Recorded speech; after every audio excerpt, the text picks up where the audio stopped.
Os gandeiros teñen que darlle cada vez máis á cabeza para espantar o lobo. Fronte aos mastíns e as mallas electrificadas, hai un novo método que promete.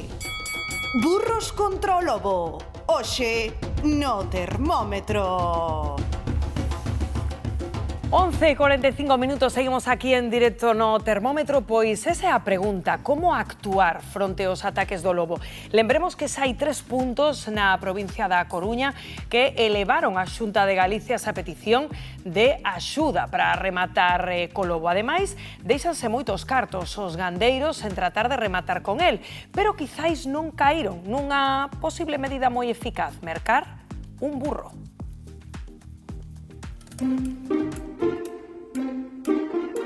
Os gandeiros non paran de darlle voltas á solución definitiva contra os ataques do lobo. Un dos métodos tradicionais é o de ter un can como o mastín, que teña tamaño e forza e que non achan tanto o lobo. Como ten Paula, unha pastora de Vilariño de Conso que conta con varios mastíns para protexer o seu rabaño. Nos afortunadamente non tivemos ningún ataque. Pero os mastíns non son a única solución.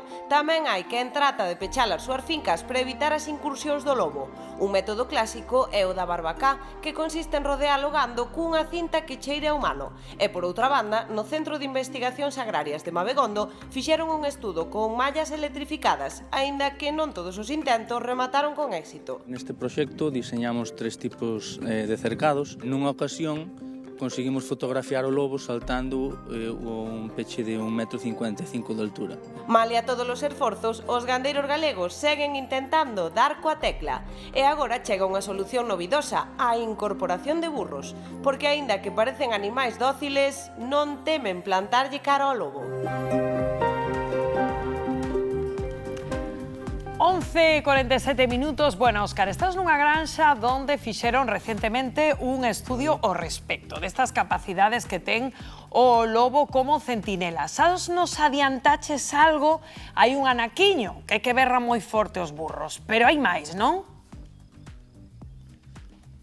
Hai moitísimo máis, Rocío, efectivamente, aquí tedes, mirade, aí tedes a Valentina, primeirísimo plano de Valentina que está aí con Sara dándolle uns cariños, porque estes burros, amigos, non teñen nada de parvos, burros somos nós, eles son ben listos, son inteligentes, verdade, Sara? Totalmente, os burros de burros non che teñen nada, E xa me contabas antes aí un pouquiño unha pista que berran moito, non? Que eles co berro xa espantan un pouquiño o lobo. Pero que máis cousiños os podes contar? Como protexen estes burros o gando?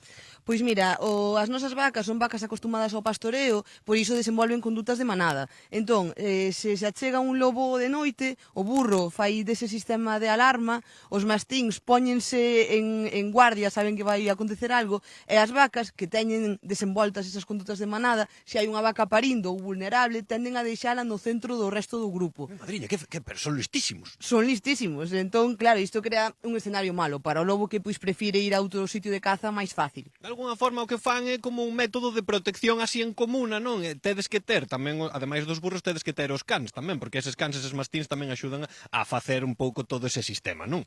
Claro, os cans tamén son moi importantes porque son tamén os que lle plantan cara ao lobo en caso de que sexa necesario, e a verdade é que fan un super equipo. Aquí chamámoslle a Patrulla Gardavacas. A Patrulla Gardavacas, e xa vedes, liderada aquí por Valentina, que é lista como a un allo. Vos fixestes este estudo maravilloso e seguramente moita xente agora está preguntándose, e igual teño que ter eu un burro na casa para protexer. Que deberíamos ter? Se queremos ter un burro na casa, que cousas temos que ter en conta? Pois se queres ter un burro na casa, o máis importante é ter espazo para o burro ten que estar en liberdade, ten que ter unha zona tamén onde poda pacer, zona de toxos, que todo iso el gustalle moito, e tamén ser consciente de que o burro, como podes ver, é un animal sociable, gustalle o contacto ca xente, teñen carácter propio, atenden polo nome, é dicir que é un animal ao que hai que atender, ao que hai que dar mimo, e ao que hai que, pois iso, que estar con el. Pois xa sabedes, amigos, que estea libre, e se está libre, el protéxenos a todos do lobo e do que faga falta. Despedímonos, amigos, pero despedímonos vendo este público maravilloso que temos aquí.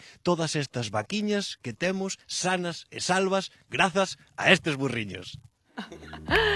Gracias, Óscar. Bueno, encántame porque últimamente estamos como desmontando mitos sobre animais no termómetro, porque se outro día Xana Albor nos explicou que as galiñas de galiñas e cobardes nada, pois hoxe descubrimos que os burros, de burros connotación peyorativa, nada de nada. Nada, máis o que di a ciencia, porque en Zamora xa levan moito tempo traballando con isto, porque tiña moito problema co lobo, e o que foron descubrindo é que na orixe de toda esta reacción que ten o burro ante o lobo está que lle ten fobia, que o burro en realidade tenlle fobia aos cánidos, os cans, os lobos, e entonces reacciona deste xeito moito máis agresivo do que nos a priori lle podríamos conceder, non? Pero é moi efectivo, é un elemento barreira para, bueno, pois, sobre todo para rebaños de vacuno, que é onde máis se aconsella. Encántame porque María me está mirando con cariña de Rocío. Bueno. Esto só sabía él. Claro.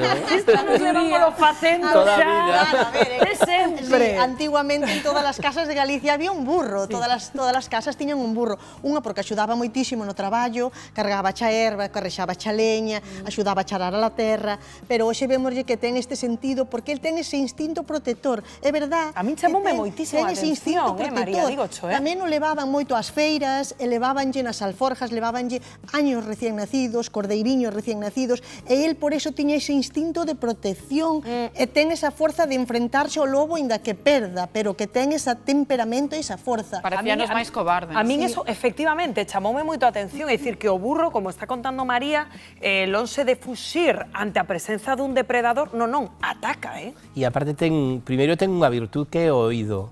Ten un oído estratégico, é dicir, non lle escapa nada, non? E despois coidado que morde. Claro.